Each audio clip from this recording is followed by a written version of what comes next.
A paz do Senhor, meus irmãos. Vamos para mais um comentário da lição bíblica desta feita, a lição de número 3. A lição de número 3, que está compreendida no livro de Josué, no capítulo 3 e capítulo 4. O título da lição é A Travessia do Jordão. O texto áureo da lição nos diz: porém, os sacerdotes que levavam a arca da aliança do Senhor pararam firme no meio do Jordão. E todo Israel passou a pé enxuto, atravessando o Jordão. Josué 3,17. A verdade prática nos fala: os milagres que vivemos exaltam a Deus e devem ser contados aos nossos filhos. Esta é a verdade prática que nós devemos praticar. Glória a Deus. A introdução da lição, ela diz: nós, brasileiros, conhecemos bem sobre rios, especialmente na região amazônica. O Rio Jordão é um dos principais elementos geográficos da região de Canaã. Atualmente separa a Jordânia de Israel ao leste. Em linha reta, o Rio Jordão estende-se por quase 100 quilômetros. Algumas outras pesquisas vai dizer 200 quilômetros, né? Não temos aqui realmente, de fato, o real, né, comprimento do rio. Né? De 100 a 200 quilômetros é o que algumas pesquisas relatam. Tem profundidade entre 5 e 30 metros do seu leito. A sua largura é de 30 metros, né, no período normal. Nesses capítulos veremos a travessia acontecer pelo poder de Deus. A travessia aconteceu pouco acima do Mar Morto. Glória a Deus, aleluia. Então vamos para a lição 1, o ponto de número 1. Ele se subdivide em 3 subtópicos, então vamos ao ponto de número 1. Antes da travessia, a travessia, né? Antes da travessia, primeiro ponto, a Arca da Aliança. O segundo, a santificação. E o terceiro, as instruções. Observamos aqui a Arca da Aliança, primeiro ponto, diz: e ordenar o povo, dizendo: quando virdes a Arca da Aliança do Senhor vosso Deus, que os levitas, sacerdotes, a levam, partireis vós também do vosso lugar e seguireis. Então, a ordem é para que os israelitas esperassem, para quando os sacerdotes se levantassem com a arca, eles dariam ali uma distância de aproximadamente 1000 metros, né? Ou seja, de 1 quilômetro, eles não poderiam se aproximar dos sacerdotes que iam levando a arca. E eles teriam que ter essa distância aproximadamente de 200 côvados, ou seja, 1000 metros. De 2000 metros a distância. Pois bem, a santificação.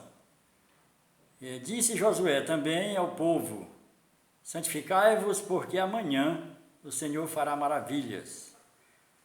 Aqui nós entendemos, essa palavra santificar significa se separar, ficar de prontidão. Não é como se você está numa vigília.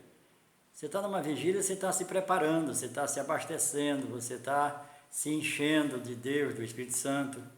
E essa é justamente o que Josué fala para o povo, para os israelitas: se santificar, né? Se separar, ficar atento, porque eles estariam partindo logo de imediato. O terceiro subtópico aqui fala as instruções. Disse mais Josué: chegai-vos para cá e ouvi as palavras do Senhor vosso Deus.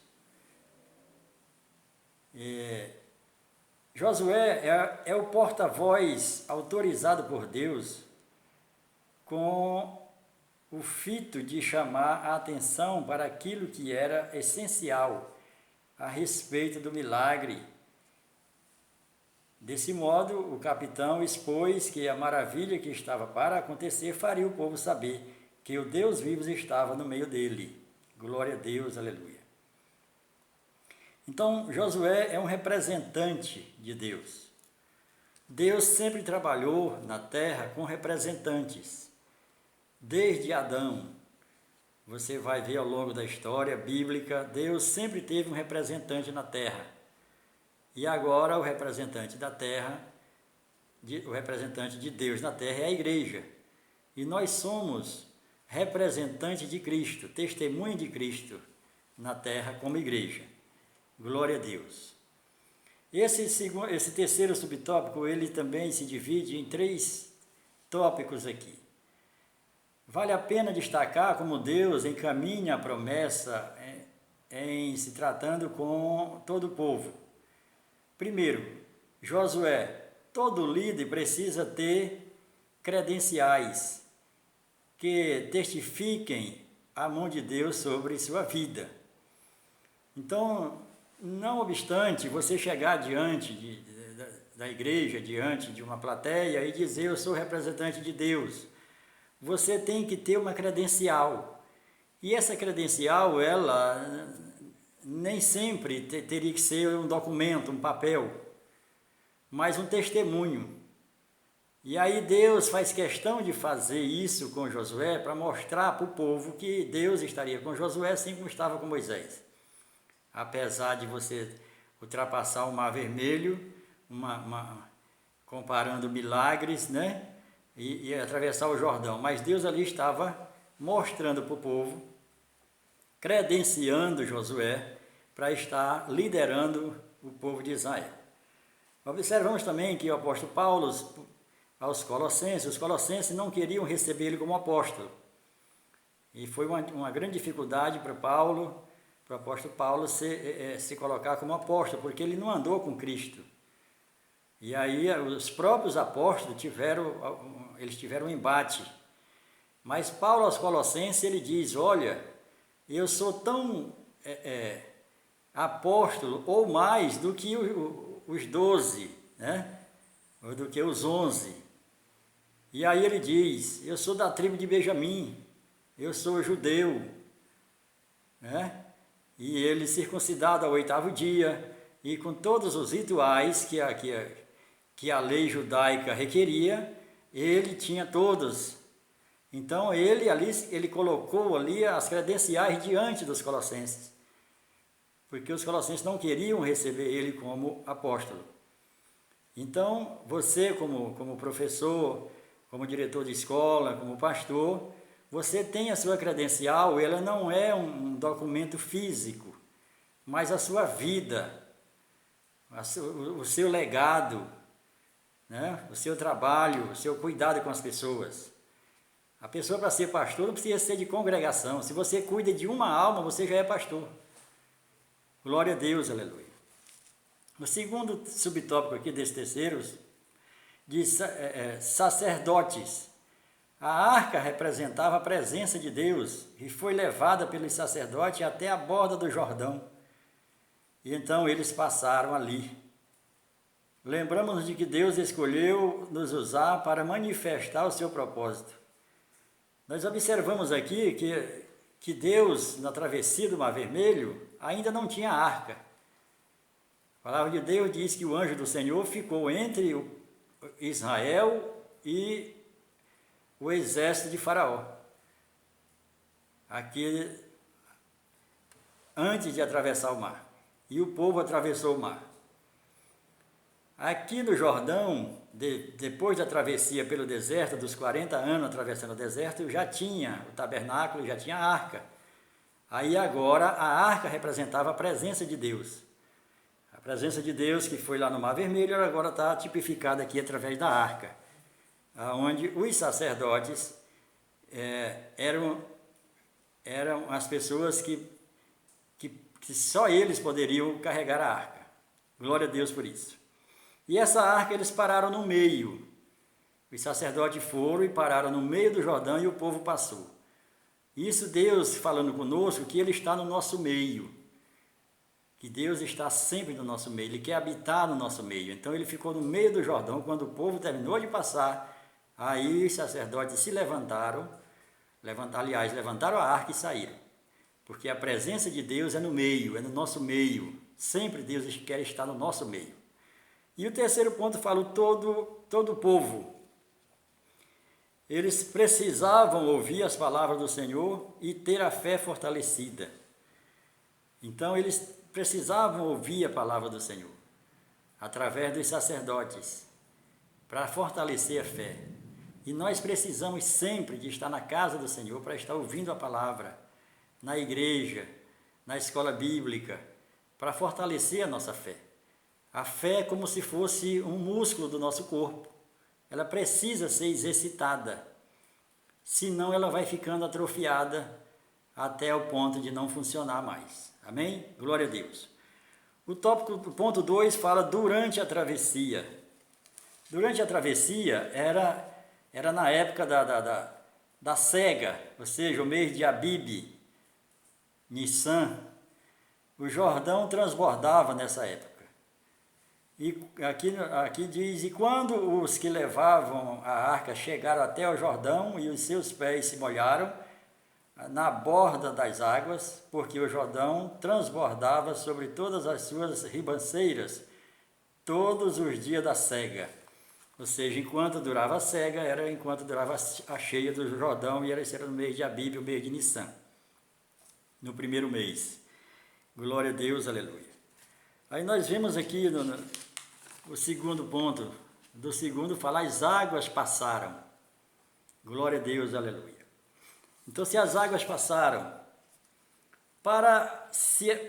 pararam-se as águas e vinham de cima, e levantaram-se no montão, muito longe da cidade de Adã, que fica ao lado de Sartã, e as que desciam ao mar da Arabá, que é o mar salgado, foram todo cortadas. Então passou o povo de fronte de Jericó.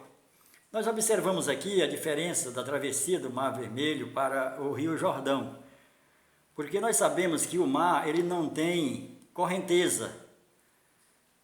Então a água do mar ela não aumenta. Então Deus ali, quando atravessou Moisés com Israel, ele fez as paredes de água do lado, quanto de um lado quanto do outro. E Israel passou pelo meio. Aqui no Jordão é diferente, porque é rio, e o rio é água corrente. Então, quando o vento de Deus dividiu as águas, a parte de cima formou um montão de água, mas a parte de baixo, onde a água corria, foi secando, porque é rio, não é mar. Não ficou parede de águas dos dois lados como no Mar Vermelho, porque o Jordão é rio. Automaticamente, se você fazer uma parede aqui, uma barragem no Rio Tocantins, o lado de baixo vai secar, porque você tampou e o rio é corrente. Amém? Glória a Deus. O terceiro ponto fala a travessia pelo poder de Deus. Porém, os sacerdotes que levavam a arca da aliança do Senhor pararam firmes em seco, no meio do Jordão, e todo Israel passou a seco até que todo o povo achou de passar o Jordão, ou acabou de passar o Jordão. A arca e os sacerdotes ficaram firmes, parados no meio. Como nós falamos no primeiro ponto, Deus ele quer ficar no nosso meio. Por isso que os sacerdotes ficaram com a arca, que representa a presença de Deus, no meio do rio, ali no seco, e o povo passando ali à frente deles. Vamos para o terceiro ponto. O terceiro ponto fala após a travessia. Após a travessia. O primeiro ponto fala memorial no meio do Jordão. O segundo, os efeitos da travessia. E o terceiro, memorial em Gilgal. Observamos aqui nesse primeiro ponto, acerca do memorial. Levantou Josué também 12 pedras no meio do Jordão, no lugar em que, parados, pousaram os pés dos sacerdotes que levavam a arca da aliança. e ali estão até hoje. Até hoje, digo, até quando dessa escrita, não, historicamente não se sabe se ainda está até hoje.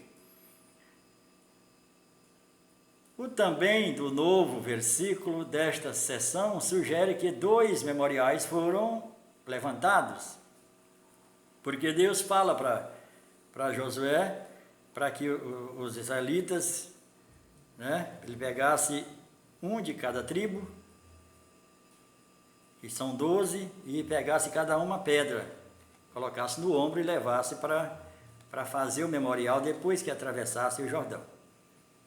Então, foi feito 2 memoriais. Um Josué fez no meio do Jordão, ali no seco.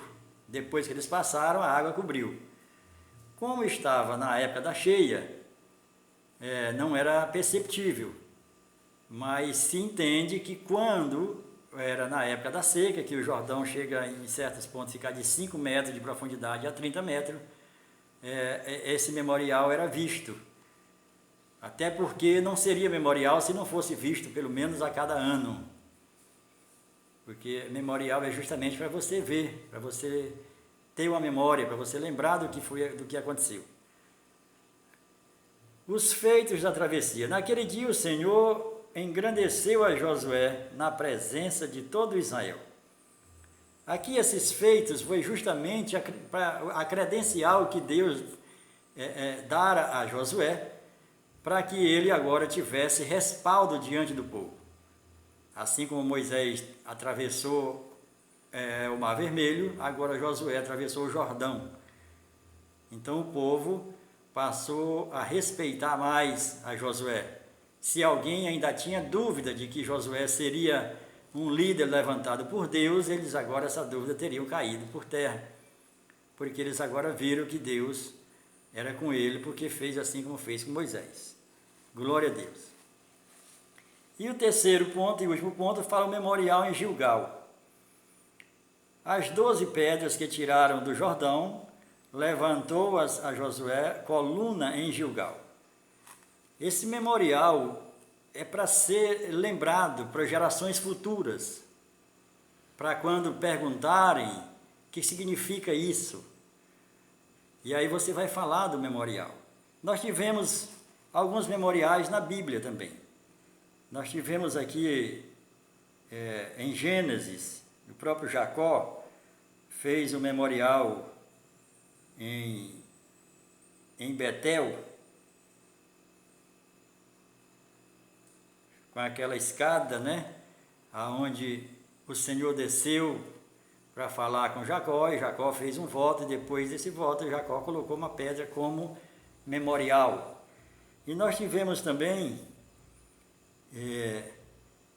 Josué no capítulo 24, depois que ele faz também um concerto com o povo já tinha se debandado, o povo já estava adorando outros deuses, e Josué chama a atenção do povo, e o povo novamente se reconcilia, e Josué também coloca uma pedra, e diz: essa pedra é como testemunha de que vocês não vão mentir, para Deus, e uma testemunha contra vocês. Porque o memorial, além de ser algo para a gente se lembrar, é algo também para nos condenar, porque é uma prova de que você sabia do que se trata, você conhece aquela história, você sabe de onde veio aquele memorial. E nós também temos aqui em 1 Samuel 7,12, o próprio Samuel também, ele também ergue uma pedra, né, como memorial, quando no final da sua carreira, e ele dá o nome desse lugar de Ebenezer, né? Até aqui nos ajudou o Senhor. Então nós temos vários memoriais relatados na Bíblia, para chamar a atenção, para nós nos lembrarmos. Qual é o nosso memorial hoje na igreja? O nosso memorial hoje é a ceia, né? Que muitos chamam de Santa Ceia, mas biblicamente não tem esse nome, Santa Ceia. É a ceia do Senhor. Então a ceia do Senhor é um memorial, porque Jesus diz assim: fazer isto em memória de mim. Então nós fazemos a ceia não é para lembrar da morte de Jesus, não é para chorar a morte dele. Nós fazemos a ceia para lembrar de que ele falou que vai voltar. Esse é o memorial. Fazer isto em memória de mim. E nós não vamos fazer uma ceia para se lembrar da morte de Jesus, até porque ele não está morto. Se é para lembrar dele, e ele está vivo. Amém? Então, glória a Deus por isso. Graças a Deus por mais esta lição. A aplicação pessoal é: os milagres que vivemos devem ser anunciados aos nossos filhos, de modo que eles também desfrutem da fidelidade de Deus e do seu cuidado e proteção para conosco. Então, como testemunhas que somos de Jesus, nós temos que contar os feitos de Deus, os feitos de Cristo, para aqueles que não conhecem, para a nossa família. Nós temos visto situações em que os filhos de crente, e às vezes até de pastores, não conhecem a palavra, ainda não teve um encontro pessoal com Cristo. E a gente vê isso em larga escala. E nós temos que estar sempre cobrando, sempre ensinando, nunca desistir. Que Deus os abençoe, que tenha uma boa aula, em nome de Jesus, a paz do Senhor a todos. Glória a Deus, aleluia.